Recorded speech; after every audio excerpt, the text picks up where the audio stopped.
Sigurado naman po ay lahat tayo ay umiibig na.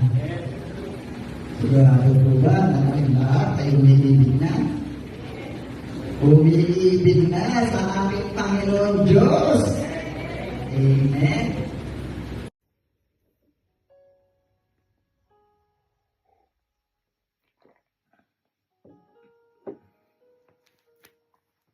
Good morning, good day, Church Day, Lord Day.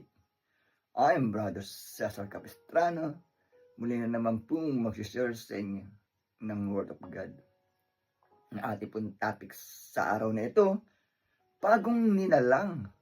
Ano ito? Sa Biblia, ating pong alamin. Meron tayong 2 talata sa araw na ito. Bago ko po basahin ang talata, tayo po'y manalangin muna. Diyos amang nasa langit, makapangyarihan sa lahat, sambahin ang ngalan mo.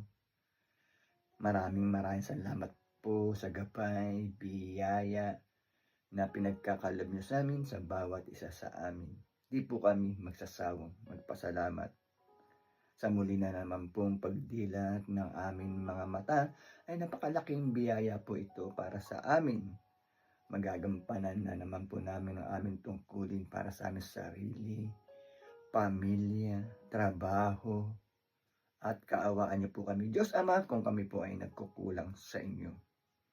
Papasukin niyo po sa amin ng iyong presensya upang sa ganun po ay lubos namin maunawaan, maintindihan ang iyong salita na buhay at makapangyarihan. Sa pangalan ng Panginoong Hesus, Amen. Brother and sister, magandang araw na naman po ng linggo.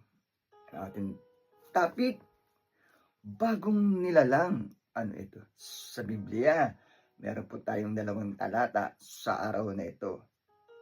Akin na po babasahin ang talata ay nasa 1 chapter 14 verse 6.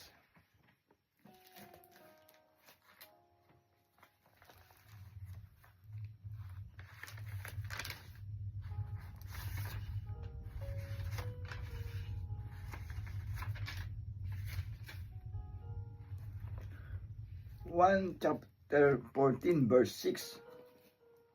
Sumagot si Jesus, ako ang daan, ang katotohanan at ang buhay. Walang makapupunta sa Ama kundi sa pamamagitan ko. Amen, brother and sister. Napakaganda po ng ating nabasa mula sa Biblia.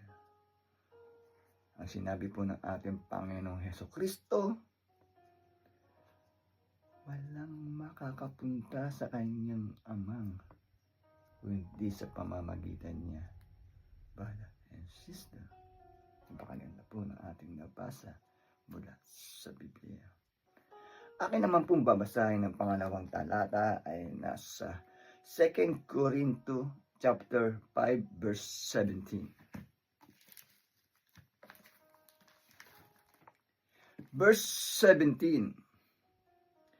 Kaya't ang sinumang nakipag-isa kay Kristo ay isa ng bagong nilalang. Wala na ang dating pagkatao, siya'y bago na. Amen, brother and sister. Napakaganda po ng ating nabasa mula sa Biblia. Sana una natin nabasang talata, pinagtitibay na ang mismong ating Panginoong Hesukristo ang nagsabi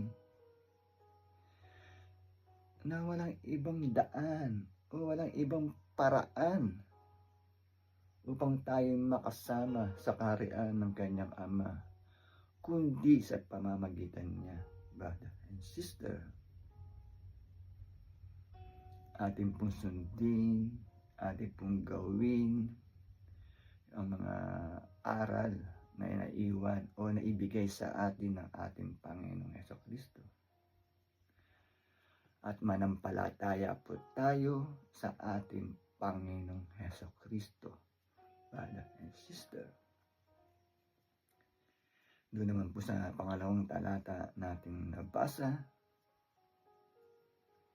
lahat ang nakipag-isa na sa ating Panginoong Hesukristo o pinapasok sa puso't isipan ng ating Panginoong Hesukristo, kung siya ay dating marumi, kung siya ay dating maraming pagkakasala, pinagtitibay po sa ating nabasa mula sa Biblia. Pag tayo po ay nakipag-isa kay Kristo, tinanggap natin ang ating Panginoong Hesukristo, tayo po ay bagong nilalang na. Wala na po ang ating lumang pagkatao. Tayo po ay bagong tao na.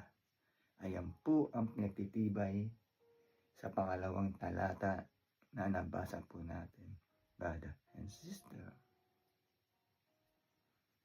Ganyan po tayo kamahal ng ating Diyos Amang nasa langit. Ganyan po tayo kamahal ng ating Panginoong Hesukristo, brother and sister.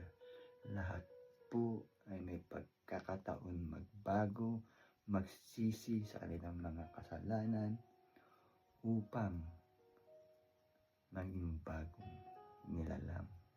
Ayan po ang sabi ng ating Panginoong Hesukristo, brother and sister.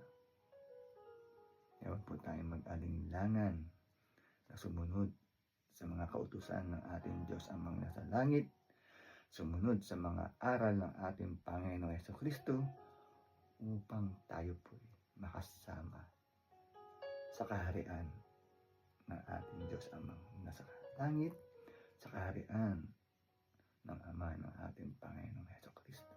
Brother and sister, napakaganda po ng ating nabasa mula sa Biblia.